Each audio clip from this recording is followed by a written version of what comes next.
Good evening, everyone. Welcome to Black Logic. So, in a move that sparked widespread debate, President Donald Trump has issued pardons for approximately 600 individuals charged in connection with the January 6th Capitol events. This sweeping action has drawn criticism from various quarters, including Republican Senator Lizzie Murkowski and federal judge Colin Cotley, who have condemned the pardons for these Capitol events. And the DC Union released a letter, which I shared with you guys last night, essentially stating that those who physically assaulted police officers should be prosecuted to the full extent of the law. And I agree with this. Again, when we go over the January 6th incidents, the January 6th riot, the insurrectionists, as well as the protest, there were bad players there, but people will give different excuses and reasons. I was hearing that police officers were at a heightened position shooting rubber bullets, and some of those rubber bullets actually punctured people's cheeks, their lips, injured them in the back of their heads, which instigated and incited people to be more violent. I'm hearing that reason as well, or excuse, however you want to look at it. But I think there's many things that contributed to the January 6th protest, riot, insurrection, or let's just say events. I believe there's a lot of things that contribute to those actions. Some of them were by the people themselves. Some of them probably that extenuated from outside sources or outside instigators. FBI, excuse me. Allegedly. So we have to look at those things and wait for that information and evidence to come out as well. Because again, there was a lot of police officers that went against Donald Trump in the parts for those rioters because a lot of them, believe it or not, got injured. Have you noticed you really can't find good footage on the January 6th incidents?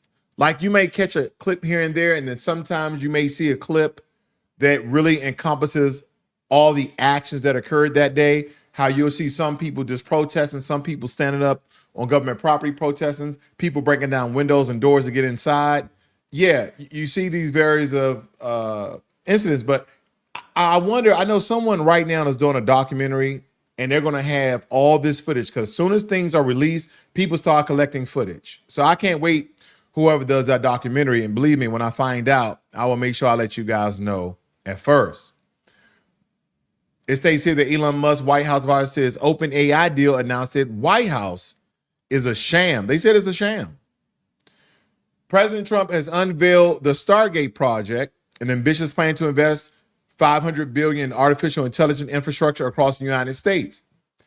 It goes on to say that this initiative involves major tech players like SoftBank, Oracle, and OpenAI. Elon Musk, now a White House advisor, has criticized the project, alleging that the promised funds are not generally secured. So I was looking at a lot of these tech CEOs being interviewed, and one that's most notably is the CEO of Microsoft. And the interviewer asked him, saying, well, Elon Musk came out and said that the money that's being proposed, these companies, these organizations don't have this money. They don't have this money to invest, or let alone in the next, within this term, they will not have that money to invest $500 billion in the infrastructure of OpenAI. Well, the Microsoft CEO said, well, I have 80 billion, right? Before even the 500 billion. And if you notice, Microsoft wasn't named between that huge partnership between SoftBank, Oracle, and OpenAI. But Microsoft is in partnership with this Stargate deal. But Microsoft, yeah, we have 80 billion. He basically was telling the interviewer, I don't care what Elon Musk is stating. Okay, he may be speaking about those other companies, but Microsoft, we have 80 billion to invest. So again, there may be some truth to what Elon is stating, that these companies just don't have the money. He may be looking at their ROI, looking at their yearly revenue, maybe looking at their yearly yield, looking at their plus and minuses, profits and loss, whatever it may be. These are some of the things that he may be looking at. But nonetheless, this has led to a public exchange with OpenAI Sam Altman, who maintains that the project is underway and beneficial for the country. I agree. See, a lot of people didn't agree with Donald Trump his first term, and I did when it came to this particular point.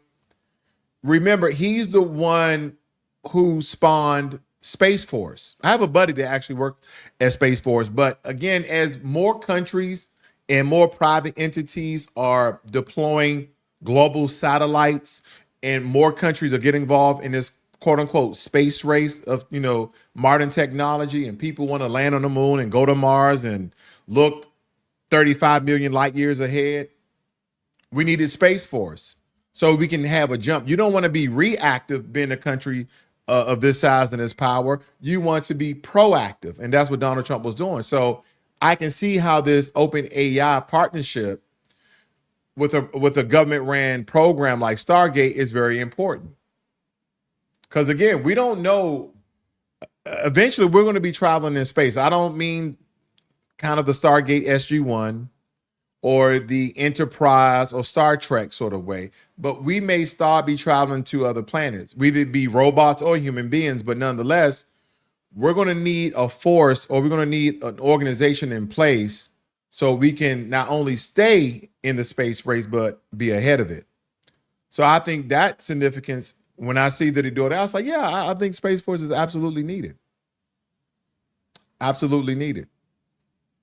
And of course, this is a big ticket item. One of the biggest ticket items for majority of Americans, immigration.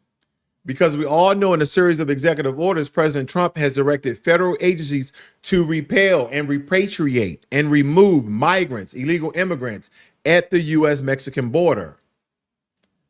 And a lot of this includes reviving, as I stated before, probably about 2 or 3 weeks ago, reviving Title 42 rule, which kind of allows the explosion of border crosses due to health concerns and deploying additional troops to the southern border. Now, President Trump has put the pedal to the metal with a series of executive orders aimed at tightening the U.S. border by reinstating Title 42 and enhancing troop deployment along the southern border. That way he has done. And a lot of people were stating, how does this benefit America? How does this help America? We're going to have all these empty jobs. I heard a lot of people stating or making some of these claims of how getting rid of illegal immigrants may hurt America versus help America. How many Americans do we have homeless? Roughly 1 million, and maybe all of them can't be rehabilitated. Let's just say 35% could be rehabilitated. They're going to need a place to work. Let's look at it. Let's first look at the economic benefit of this, the labor market effects. Deporting a large number of illegal immigrants could potentially recalibrate the labor market, because the theory here is straightforward. Reducing the number of illegal workers could open up more job opportunities for the American citizen and legal immigrants. You see that? And legal immigrants, potentially leading to better wages and working conditions in sectors predominantly filled by illegal immigrants, like agriculture and construction. We also have to look at public expenditure savings.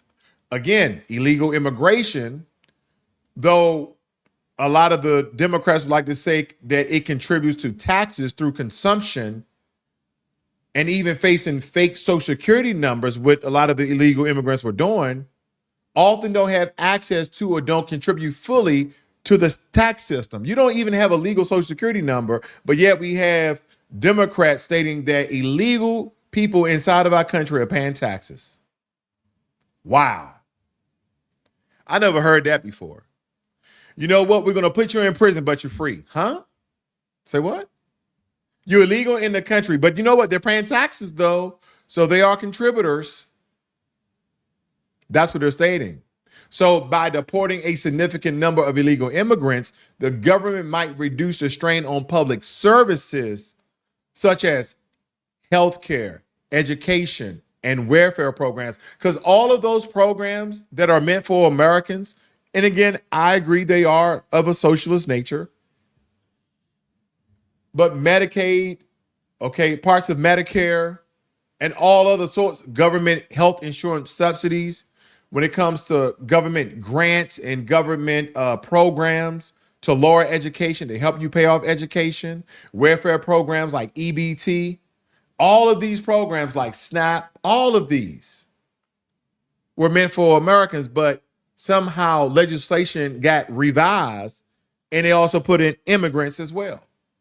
So by reducing the illegal immigrants, will free up a lot of the cash of these programs that have been taken away through illegal immigration. This will redirect funds towards improving services for American citizens, potentially enhancing overall service quality and availability. And not all of our systems being hunkered down because the mass amount of people who don't supposed to be here yet. What about the social benefits? When we think about national security and crime reduction, the stringent deportation measures can be seen as a move to enhance national security, because by enforcing strict immigration laws and removing individuals who have entered the country illegally, the administration argues that it can reduce potential crime. And I know that's a controversial matter and it's heavily debated, but I think it's simple mathematics. If illegal immigrants raise the national crime rate by 2 or 3%, then getting rid of illegal immigrants will decrease the national crime rate by 2 to 3%. You agree? Doesn't that make sense? Isn't that simple math? And I talked about this before. What about assimilation and social cohesion? Because many argue the benefit and the potential for improved social cohesion.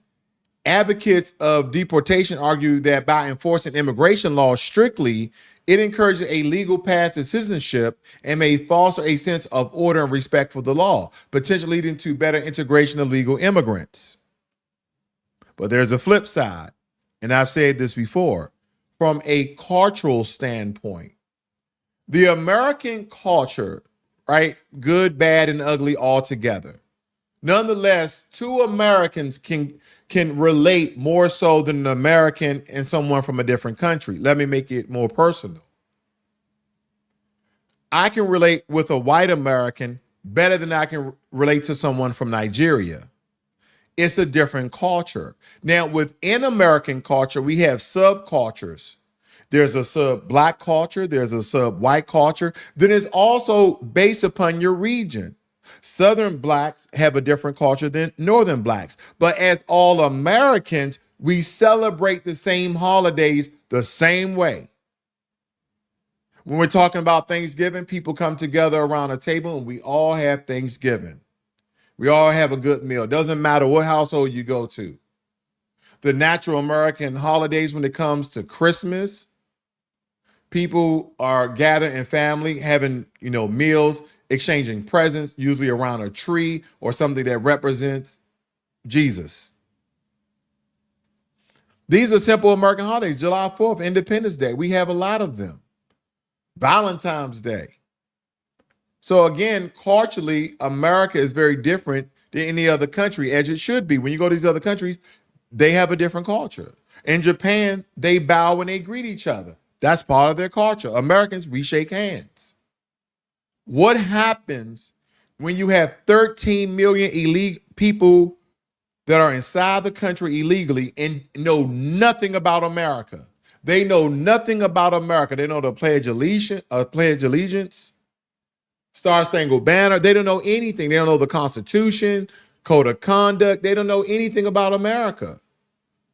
When America was established, when America was created, when America was built, who was America built by?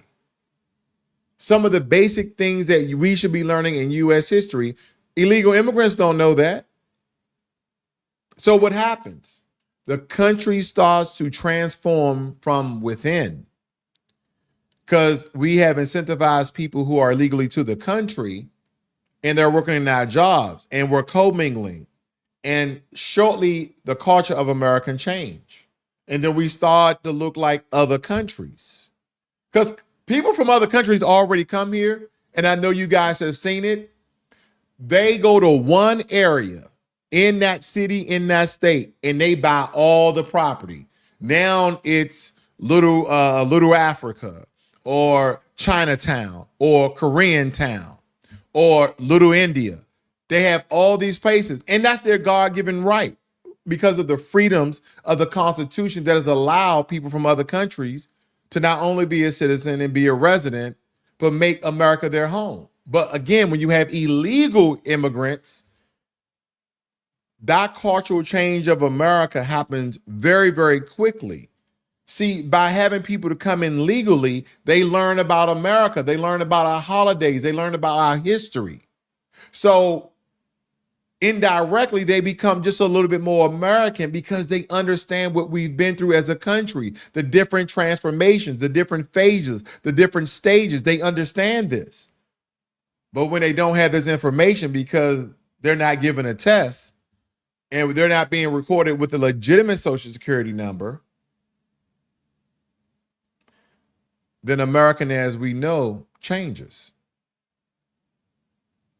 And while discussing a lot of the benefits, it's imperative to acknowledge the humanitarian implication of mass deportation. Because I know a lot of these policies have really sparked significant debate. And a lot of them are referring to the morality and the impact on families. But again, we have to look at it for what it is. Were you aware that you was entering a country illegally, going through a gate, not going through an actual, going through a fence rather, and not going through a border where you can be recorded and checked? Did you knowingly know that? And okay, it's a rhetorical question. We already know you know that. So should Americans, again, allow the heartstrings to be pulled? Or should we do the right thing by the country and our fellow Americans? That's the question, and that's the piece I have on immigration. Now, despite the 22nd Amendment barring president from being elected more than twice, and I don't know if you guys have, seen this rhetoric. Okay, I don't know if you guys seen this rhetoric about someone talking about it's a huge clue for Donald Trump to run for a third term, which is definitely unconstitutional, and we simply won't have it. But this is the rhetoric that comes on, and I get it. President Trump really popularized fake news. And so everybody's calling fake news. But they said that some of his recent comments fueled speculation about a potential third term, while most people kind of regard it as some remarks as jest. And again, I don't care what he tries to do. You cannot be a president for the third term. Now we're violating the Constitution. Now we're upholding a man as a dictator. And that's not what America is about. That's not the foundation that America is built on. Not saying that the foundation that America is built on is good. I'm just saying it's not built on that. The stock market has responded to recent events with notable movements. Netflix stock surged due to a strong fourth quarter earnings. I know they raised their prices because I got Netflix and probably you. And a significant increase in subscribers, leading to an optimistic review forecast for 2025. Oracle shares have also risen sharply after being part of the significant AI infrastructure investment with OpenAI and SoftBank. You see that? See how that links in together? How Oracle shares rose because of the partnership and the Stargate program with OpenAI and SoftBank. I know you guys are familiar with this. I've been keeping you abreast of Social Security checks and how now they're up to $5,108, and this is being deposited. That is reflecting a cost of living adjustment, also known as COLA, of 2.5%, kind of matching the inflation that Americans are experiencing right now. And this particular increase is significant compared to the previous year, which provided beneficiaries with higher monthly payments. And a lot of people who are recipients of Social Security can verify the complete payment schedule of this year on the Social Security Administration website. Again, if you're on Social Security or near Social Security, or maybe have a parent or a friend, then this information could be beneficial to them as well. Now, I don't know if you guys have been hearing this story right here. I've been seeing it slowly being released that the year 2025 has seen a troubling trend towards misogyny, with various action and statements from public figures contributing to the issue. President Trump's executive orders recognizing only two biological sexes and establishing fetal personhood, which have further restricted reproductive rights and transgender protections. And they stated that these developments have raised alarms among advocacy groups and citizens concerned about the erosion of women's rights. I'm gonna look more into this. I'm gonna look more into this executive order that he stated that America only has 2 genders. Okay. And I think there's maybe 1 or 2 animals in the wild that has possibly 3 genders. But as far as Homo sapiens, human beings are concerned, and the American people, there's only 2 genders. I agree. Now, I will have to read the executive order to see how he violates, people's rights when it comes to transgenderism, etc. But they were saying that America is back to being a very misogynist country where there is a patriarchy. And we're looking at the head shape of patriarchy because what they're pointing out here is Pete Hegseth, Donald Trump.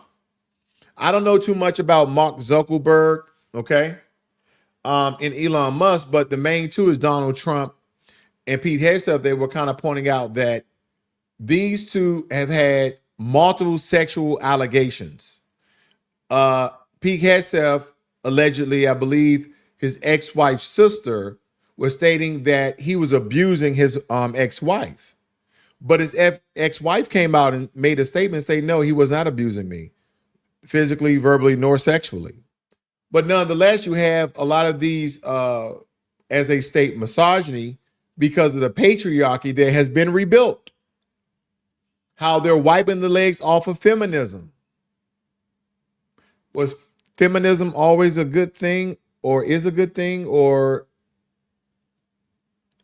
do women see men as their equals? Do men see women as their equal? In what regards? In what regards? Intellectually, physically, emotionally? Are we equal? I don't know if people really break it down like that. Intellectually, are we equal? Absolutely. Emotionally, are we equal? Now, I don't want to play into the stereotype that women are emotional and men are emotionless. But if I did play into the narrative, then we're equal, right? We're emotionless and women are emotional. But what I like to believe, there's men and women who can tailor and control their emotions, and there's men and women who can't. The men who can control their emotions are the ones talking and not fighting. Easy said. The women who control their emotions can separate fact from fiction. They don't combine everything into one ball and then have a conversation with those feelings. They can compartmentalize somewhat. So again, we're equal emotionally. Are we equally physically? No, without a doubt. You can get a man who's 135 pounds that's stronger than a woman who is 200 pounds. Are there some exceptional women who are stronger than men? Yes, very few. Very few. If I just went out on New York, in New York City Center, and I grabbed 50 women and 50 men, it would be out without doubt. I think that 47 men will probably be stronger than 50 of the women compared to. So that's my thoughts on that. But there's a lot of things we're equal in. I think a lot of times we don't point those things out. But when it comes to the physicality of things, then there's no equal. And that's why transgender, that's why transgender was a hallmark in the last presidential term, because they allowed men to compete against women. And see, I'm not going to let the women off on this, because essentially they were championing this. A lot of women, believe it or not, like gay men. Believe it or not, they like transgender men, or transgender women rather. They actually like them. They want to bring them in the fold because I guess they get a man perspective, but with a feminine tone, or a feminine tone, or a man perspective with, I don't know, but I've heard that a lot from heterosexual women, that they like homosexual men and transgender women. I just have no idea that they can dress better, they can put on makeup better. And I'm like, but these are men. So when you have these same men, when we're talking about transgenders and they're competing against women, why is it a surprise that these women are knocking out these women in the boxing ring, in the MMA ring, playing baseball, playing basketball, dunking all on? Why are people surprised? There's no surprise. Maybe I'm just in the matrix. I don't know. Good evening, Jermaine Anderson, Volvo. Lewis, it says put money back into the citizens, not the illegals. I agree. Salute to you as well. Thank you guys for joining me here this evening. If you guys are new to Black Logic, please hit the subscribe button. You guys have a great and wonderful evening. Also, tomorrow sometime, I believe my good buddy Stephen Gardner is going to release an interview we had. So look out for that on his channel. I'm going to post it on this channel probably anywhere from 8 to 16 hours later after he posted. So if you want to just wait for it, it's posted on this channel. It was a really good interview. But nonetheless, you guys have a great, wonderful evening. This is Black Logic.